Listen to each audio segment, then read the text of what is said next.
បញ្ហាអីគេបងដែលបងអាចដោះស្រាយបានគឺបញ្ហាប្រជាជននិយាយទូទៅខ្ញុំអាចនិយាយបានគឺថាទីមួយគឺបញ្ហាសេវាសាធារណៈអ្វីដែលគាត់តែងប្រឈមគាត់ទៅធ្វើអត្តសញ្ញាណប័ណ្ណទៅធ្វើសម្បត្តិកំណើតសភៅគ្រួសារហ្នឹងគឺថាអាហ្នឹងជាក្តីកង្វល់ធំរបស់ប្រជាជនតែម្ដងដែលតែងតែជួបហើយអញ្ចឹងនៅពេលដែលយើងទៅធ្វើការធម្មតាទេខ្ញុំទៅដល់មូលដ្ឋានហ្នឹងយើងតែងតែសម្របសម្រួលជាមួយនឹងប៉ូលីសជាមួយមេប៉ុស្តិ៍មេអីដើម្បីធ្វើយ៉ាងណាឲ្យការងារជួនកាលគាត់មកប្រាប់យើងថាអត្តសញ្ញាណប័ណ្ណខ្ញុំធ្វើ5ខែហើយ3ខែមិនទាន់បានឬក៏ធ្វើអីមិនទាន់បានទេជាដើមយើងចាប់ផ្ដើមឆែកហើយរកជូនពួកគាត់ហើយយើងចាប់ផ្ដើមពង្រឹងជួយជាការជជែកជាមួយអាជ្ញាធរពាក់ព័ន្ធហ្នឹងថាធ្វើម៉េចសម្រួលការធ្វើអត្តសញ្ញាណប័ណ្ណឬក៏ឯកសារដែលជាសេវាសាធារណៈប្រជាពលរដ្ឋត្រូវការហ្នឹងត្រូវបំរើឲ្យគាត់បានល្អជាដើមបាទអញ្ចឹងយើងចាប់ផ្ដើមមើលនឹងអាហ្នឹងជាមធ្យោបាយនៃការដោះស្រាយបញ្ហារបស់យើងជាមួយប្រជាពលរដ្ឋហាមនិយាយពាក្យថាទេជាមួយគាត់ហាមនិយាយពាក្យថាទេមិញខ្ញុំនិយាយពីសេវាធារណៈបញ្ហាមួយទៀតគឺគាត់ស្នើសុំឃើញជាងទៅវិញបងសុំនេះផ្លូវពិបាកផ្លូវនេះពិបាកចេះពិបាកចុះមើលវាផុកច្រើនពេកក្មេងពិបាករៀនអីជាដើមបាទហើយគាត់ថាយើងមានលុយខ្ញុំក៏មិនមែនអ្នកមានលុយដែរប៉ុន្តែយើងមិនអាចឆ្លើយថាទេបានវាជាកង្វល់ហើយយើងសិក្សាមើលផ្លូវហ្នឹងពិបាកសិស្សពិបាកធ្វើដំណើរឲ្យជាដើមនឹងថាយើងបើទោះបីជាពេលខ្លះយើងមិនអាចធ្វើបានឥឡូវក៏ពិតមែនប៉ុន្តែយើងមិនអាចឆ្លើយថាទេជាមួយគាត់ទេខ្ញុំនឹងយកព័ត៌មាននឹងរាយការណ៍ទៅថ្នាក់លើឬក៏សួរអាជ្ញាធរពាក់ព័ន្ធឬក៏រាយការណ៍ថ្នាក់លើបាទប៉ុន្តែរកវិធីជួយពួកគាត់ទៅបានហាមបំផុតគឺការសន្យាឲ្យចោលអាហ្នឹងបញ្ហាទី2ហ្នឹងកុហកបាទកុហកពួកគាត់ហាមពលរដ្ឋគាត់ចាំមើលណាបាទមិននិយាយឲ្យចោលទេណាបាទអ្នកនយោបាយពេលខ្លះនៅពេញនៅអីនិយាយចោលមួយពួកគាត់បានប៉ុន្តែបើសន្យាជាមួយពួកគាត់ហើយគាត់ចាំមើលតែថ្ងៃណាធ្វើផ្លូវហ្នឹងអញឃើញតែវាមកលងរហូតតែអត់មានជួយអីសោះអត់មានធ្វើអីចោះសន្យាប៉ុន្តែយើងត្រូវដឹងថាលទ្ធភាពយើងទៅរួចប៉ុណ្ណាសន្យាត្រូវប្រើពាក្យសន្យាយ៉ាងម៉េចកុំឲ្យវាជាប់ពេកសន្យាទៅខែក្រោយឬក៏មួយខែក្រោយខ្ញុំធ្វើអានឹងពលរដ្ឋចាំអត់ហើយបាទមួយខែមិនកុំធ្វើអស់លោកអីចឹងនៅតែបាក់ប៉ុន្តែបើយើងថាមើលទៅលទ្ធភាពយើងវាហាក់បីដូចយើងនៅពិបាកយើងនឹងខំប្រឹងធ្វើកិច្ចការងារហ្នឹងហើយយើងរាយការណ៍ទៅលើអីចឹងកុំឲ្យវាថាពលរដ្ឋគាត់ចាំដេកមួយថ្ងៃពលរដ្ឋគាត់ទៅរងចាំណាវាជាផលបញ្ហាវិបាករបស់ពួកគាត់អញ្ចឹងអាហ្នឹងហើយដែលជាបញ្ហាប្រឈមទី1សេវាសាធារណៈទី2អាតម្រូវការប្រចាំថ្ងៃរបស់គាត់ការប្រើប្រាស់នៅហេដ្ឋារចនាសម្ព័ន្ធនេះជាដើមដែលយើងត្រូវរកវិធីជួយពួកគាត់ប៉ុន្តែហាមនិយាយពាក្យថាទេចំណុចទី3នៅមូលដ្ឋានរបស់ខ្ញុំគឺបញ្ហាតាក់ទងការធ្វើស្រែចម្ការហ្នឹងការធ្វើស្រែហ្នឹងដែលជារឿងបើស្ទើរតែរាល់ឆ្នាំគឺបញ្ហាដដើមទឹកគ្នាធ្វើស្រែព្រោះវាជាប់មូលដ្ឋានជាមួយនឹងស្រុកដទៃទៀតត្រូវបហូរទឹកចេញខ្ញុំនិយាយនេះប្រហែលជាបងប្អូនខ្លះបើគៀមនៅក្នុងទុនធានទឹកអាចយល់បានការដដើមទឹកនេះធ្វើត្រែណាជួនកាលទឹកវាត្រូវមានស្រែប្រាំងហើយជួនកាលទឹកវាត្រូវបហូរចេញព្រោះមានអ្នកចាប់ត្រីហើយនិងអ្នកធ្វើស្រែហើយអ្នកចាប់ត្រីក៏ចង់បហូរទឹកដើម្បីចាប់ត្រីបាទដល់ពេលអ្នកធ្វើស្រែត្រូវការទឹកនេះដើម្បីធ្វើស្រែបាទដូចចឹងហើយសុទ្ធតែពលរដ្ឋដូចគ្នាដដើមគ្នា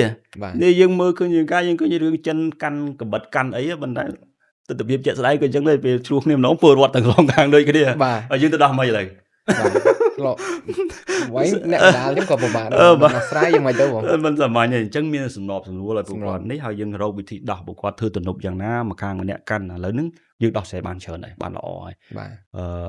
នៅបញ្ហាខ្លះប៉ុន្តែយើងនឹងដោះស្រាយជាបន្តជាមួយពួកគាត់អញ្ចឹងអាហ្នឹងហើយជាបញ្ហារួមគ្មានអីក្រៅពីគាត់ជាកសិករគ្មានអីក្រៅពីរឿងទាំងអស់ហ្នឹងហើយរឿងសេវាសាធារណៈរឿងហេដ្ឋារចនាសម្ព័ន្ធដែលគាត់ត្រូវការរឿងទឹកធ្វើស្រែរឿងបើក្រោយទៀតបញ្ហាបន្ទាប់បន្សំមកត្រូវចុះថោកអីហ្នឹងគាត់លូដាក់យើងអាហ្នឹងវាយើងជួយវាមិនអស់ទេបញ្ហាវាច្រើនណាស់ក៏ប៉ុន្តែយើងទៅរកវិធីណាមួយដែលអាចសម្រាលពួកគាត់បានតែជាបញ្ហាប្រឈមរបស់ពួកគាត់ទាំងអស់ហ្នឹងជាបញ្ហាកង្វល់រួមរបស់គាត់បាទបងនឹងចាំច្បាស់ដល់ហើយដោយសារយើងតាំងដំបូងចាំច្បាស់មែនតើដោយសារធម្មតាយើងទៅធ្វើការផ្ទាល់ជាមួយប្រជាជនគឹមធម្មតាពលរដ្ឋនៅពេលដែលយើងស្និទ្ធជាមួយគាត់មិនមានអារម្មណ៍ញញើតខ្លាចយើងថាមន្ត្រីមកពីលើឬក៏ស្អីហ្នឹងគឺថាយើងហូបបាយជាមួយគាត់ស្នាក់នៅជាមួយគាត់ដូចបងប្អូនចឹងគាត់មកមានស្អីរហូតដល់ជួនកាលគាត់ធម្មតាចុះមូលដ្ឋានគាត់ត្រូវការយើងជួយជួនកាលជាលុយជាកាប៉ុន្តែដល់ពេលគាត់យល់ពីយើងថាបងមិនចាំបាច់ជួយអីទេទៅប៉ុណ្្នឹងមកបានជួនកាលគាត់ខ្លាចយើងអស់លុយថែមទៀតពេលខ្លះធ្វើនយោបាយនៅមូលដ្ឋានហ្នឹងត្រូវការលុយប៉ុន្តែដល់ពួកគាត់យល់អំពីសន្តាននៃចិត្តសកម្មភាពរបស់យើងទៅមានតែខ្លាចយើងអស់លុយថែមបាទគាត់យល់មកហើយកុំរំខានគាត់រឿងប៉ុណ្្នឹងយើងរកវិធីដោះប៉ុន្តែពួកខ្ញុំតែងតែរកវិធីដោះខ្លួនឯង đó chung mùi bị chia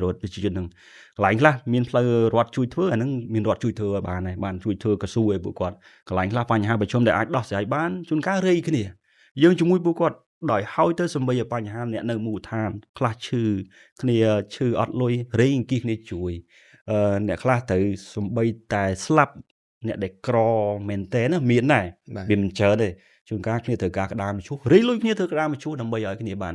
bàn miền cái đam chú xong rồi mấy chẳng anh nâng chia chùm nốt để dừng nơi chùm mùi bị chỉ chuyên hay vì mình tràn mà này mình nè đọc mơn mình nè pi mơn dừng còn bà những cái đọc mơn bị chỉ chuyên quật rồi hốt đợt năm mùa tháng nó quật rì thì trôi luôn này plug ấy thời ca trăm rót bên ta bị khai du pick mà là mơ muốn những cái đây kia dừng trôi rồi có trai cầm lăng chui thương thì từ bình tầm màu đây chùm thưa đó lo đốt màu chuyện chùm mùi bị chỉ chuyên đầm bây giờ bị chỉ chuyên quật ai bố chỉ sẽ vào đây quật trời ca bị khai quật đăng tự đốt nè rúm cái này thưa lo đốt màu tôi chui thưa mà đáy mà chương mà nè nhưng chân là chỉ mong khla tới rồi kia sập đó chuyên khla tới thưa lại đột mồi tiền nó bố ấy mà nút chương bị chuyên ca cọc nó ngọt từ bình đứng với tầng offer tới chi sử vả để bị chuyên khác có thời ca nhưng thái lo đột mồi mình sủng khăn bên thái bố có thời ca với khla cọt slap tới mà đáy cọt slap ba từ miếng là bố chia xong rồi mình chỉ làm chứ là nâng đây nhưng thời kích ở ban khúc chung chồi thơ bơi mùi bị chi chuẩn về cái rương đại dương nhưng thời kích đó từ tập hiện nơi càng cạn chẳng mấy bùa mà ai cần kích khơi nơi lơ bàn này chẳng bàn sân bài để chúa lúc tha bà trong phương nhận dù bài từ mình tây bằng rau bị chi chuẩn về cái công kích tha toàn là càng nghe tôi những ai đại bằng riêng gì lúc tai nhà tha bà con được thưa càng nghe tôi mình bàn phong công sân không thưa càng nghe thông bà bây giờ chạp ram biết đó khi nào mà thông liếm mình phải thử chắp ra bìa tôi phải thế chứ đâm rời cả bỏ bị chuyện đúng hỏi để chỉ ba nhà trăm bài để dừng thời chui đó bị chuyện bỏ gì biết thờ bị chuyện biết thầm mù là than cứ bài đó mù đai ăn phép sa manh thưa ca chụp mùi con ham rách từ nuôi từ ấy bài chụp mùi bụi con không thưa ca mình chụp mùi bụi con mình sẽ lại dưới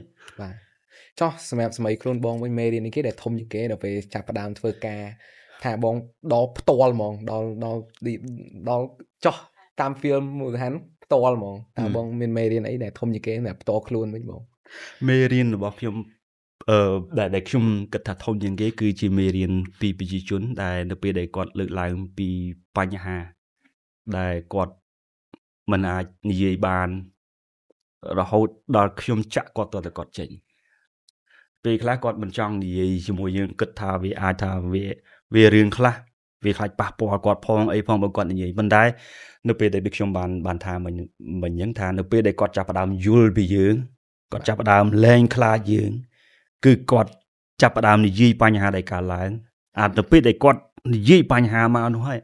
ដែលជាដំណោះស្រាយដែលយើងអាចកំណត់នៅបញ្ហាហើយរកវិធីដោះស្រាយបានបើគាត់មិននិយាយបញ្ហាប្រាប់យើងទេមិនប្រាប់ពីក្តីកង្វល់របស់គាត់ប្រាប់យើងទេយើងនៅតែមិនអាចដោះស្រាយបានដូចយើងឈឺយើងមិនដឹងឈឺអីហើយចេះតែចាក់ថ្នាំពេទ្យជួនកាលគាត់មិនឈឺផងយើងយកថ្នាំពេទ្យទៅឲ្យគាត់លេបគាត់ត្រូវតែព្រោះពេទ្យថ្នាំពេទ្យវាមានប្រយោជន៍នៅពេលដែលមនុស្សឈឺប៉ុន្តែបើមនុស្សមិនឈឺត្រូវការថ្នាំពេទ្យមកទេយ៉ាងណាមិញក៏ដូចគ្នាដែរបញ្ហារបស់ប្រជាជនកន្លែងណាគាត់ឈឺឲ្យចំចុចកន្លែងគាត់ដែលជាចំណុចគាត់ឈឺអាទាំងអស់នោះដែលខ្ញុំរៀនថាធ្វើការជាមួយប្រជាជននោះត្រូវរៀបចំខ្លួនបែបម៉េចដំបូងពេលខ្លះខ្ញុំទៅរៀងប្លែកដំបូងទម្រាំដែលធ្វើការជាមួយពួកគាត់បានប៉ុន្តែពីមួយថ្ងៃទៅមួយថ្ងៃចាប់ផ្ដើមយល់ចាប់ផ្ដើមនៅជាមួយពួកគាត់យើងដឹងថាអ្វីដែលជាមេរៀនរបស់អ្នកនៅមូលដ្ឋានប្រជាជនហើយខ្ញុំប្រាប់ប្រជាជននឹងគឺជាមនុស្សដែលត្រង់បំផុតហើយជាមេរៀនដែលខ្ញុំឃើញពីប្រជាជនគឺជាមនុស្សដែលត្រង់បំផុតហើយជាមនុស្សដែលប្រាប់យើងជាមនុស្សដែលចេះជួយគ្នាបំផុតហើយ